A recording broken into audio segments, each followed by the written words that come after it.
নমস্কার তোমাদের সকলকে। দিনটা শুরু হলো ঠাকুরের পুজো দিয়ে।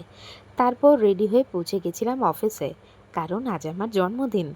আর জন্মদিন উপলক্ষে দেখো ওরা কি আয়োজন করেছে। Happy birthday reaction.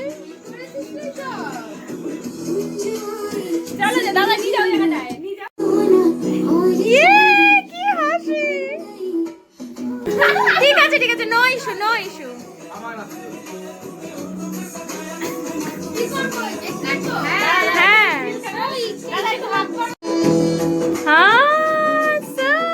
দাদা পাশে যাও, দাদা পাশে যাও।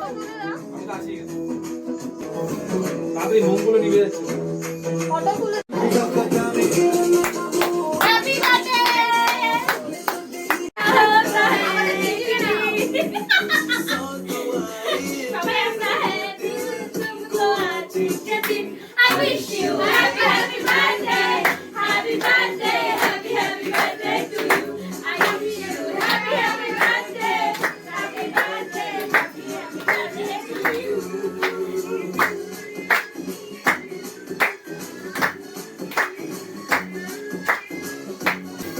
happy, happy birthday, happy birthday, happy, happy birthday to you.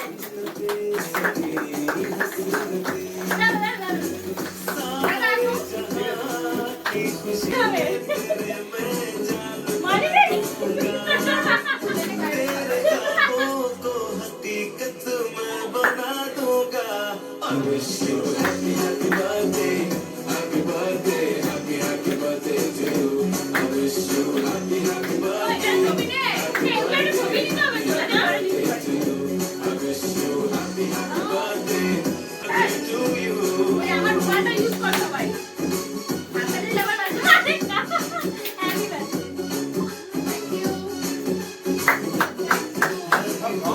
Influence টেকনোলজির সমস্ত এমপ্লয়িজরা আমার জন্য একটা অসাধারণ জিনিস আয়োজন করেছে।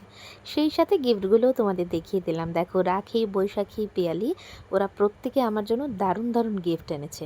তারপরে আজকে কিন্তু আমার শো আছে। বিগত কয়েক বছর ধরেই প্রত্যেক জন্মদিনে আমার একটা না একটা শো থাকছে। আমার কাছে এটা ঈশ্বরের আশীর্বাদ ছাড়া আর কিচ্ছু নয়। তাই আমিও জন্মদিনের দিন না করিনি, যেই শোটা ছিল সেখানে রেডি হয়ে পৌঁছে গেলাম। আসলে শোটা আমাদের এলাকাতেই ছিল, দেওয়ালিকাদের স্কুলে।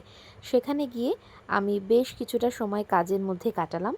আর এটা আমার কাছে অনেক বড় পাওনা যে প্রত্যেক বছর জন্মদিনে আমার কোনো না কোনোভাবে 14th নভেম্বর একটা শো অ্যারেঞ্জ হয়েই যায়।